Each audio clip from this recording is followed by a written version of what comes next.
C'est-à-dire que, pardon, bientôt, il ne sera plus possible de remettre en cause, mais remettre en cause, ça veut dire parfois c'est simplement avoir un avis différent, une analyse différente de ce qui s'est passé sur les périodes de l'histoire.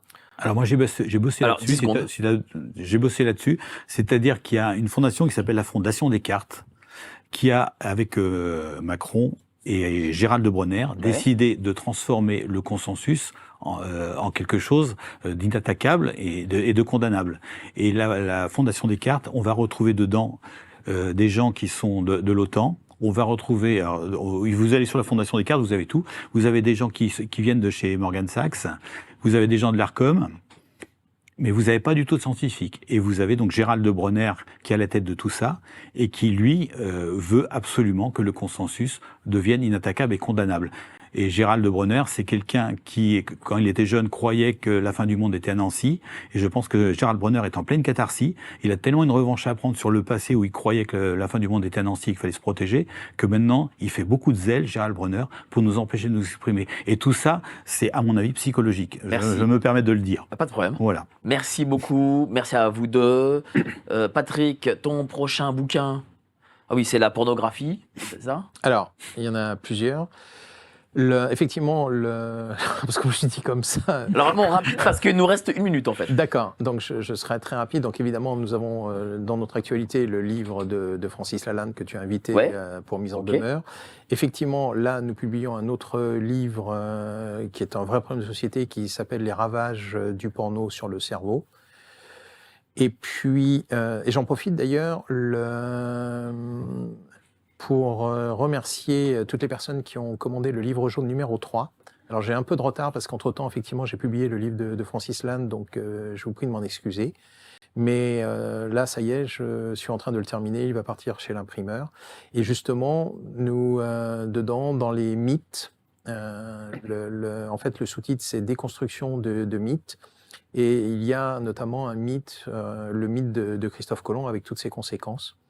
Sinon, effectivement, vous pouvez retrouver sur novimondi.tv notre collection Mystère. Et puis, oui, le mystère des cartes anciennes, qui existe d'ailleurs en film, qu'on peut voir sur novimondi.tv, qui montre en fait que, oui, toute l'histoire de l'humanité est fausse, quoi. Enfin, Merci beaucoup, cher Patrick. Et Éric Le Saint, donc évidemment, ce livre sur les pyramides, le secret de l'implantation des pyramides d'Égypte.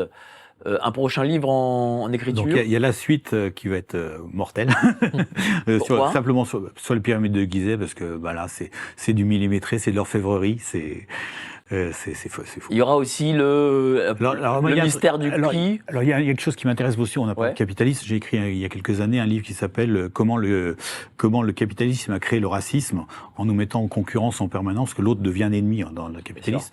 Et donc je voudrais refaire ce livre-là avec Patrick avec tout ce qui s'est passé.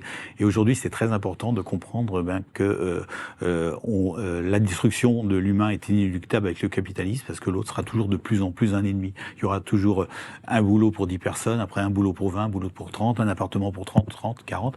Et le fait que les gens soient différents, eh bien c'est plus un atout, parce que ce qui est intéressant avec les gens, c'est qu'on soit tous différents. Si on est tous pareils, on n'a pas envie d'aller voir l'autre. Moi, j'aime bien que les gens soient différents. Je travaille beaucoup avec les musiciens du Burkina Faso, par exemple, parce qu'on mélange nos cultures. Et aujourd'hui, on a peur d'être différent parce que si on est différent, on est tout de suite jugé. Parce qu'aujourd'hui, avec l'autre étant un ennemi, eh bien, c'est la différence qui va faire qu'on va s'attaquer à l'autre. On va trouver une justification dans le fait que l'autre est différent pour comprendre pourquoi on n'a plus de boulot, pourquoi on n'a plus ceci, on n'a plus cela. Donc j'insiste sur le fait qu'il faut absolument être différent. On est une société qui veut plus qu'on soit différent, justement pour mettre sous le tapis nos différences, pour que les gens, que ça tienne un peu la société. Mais il faut absolument être différent. Et ce qui est important, c'est de savoir que ce qui nous rend différents, c'est nos frontières. Et les frontières, c'est pas quelque chose pour diviser, c'est quelque chose pour rassembler, parce que nos frontières nous gardent notre culture, notre cuisine, notre langue.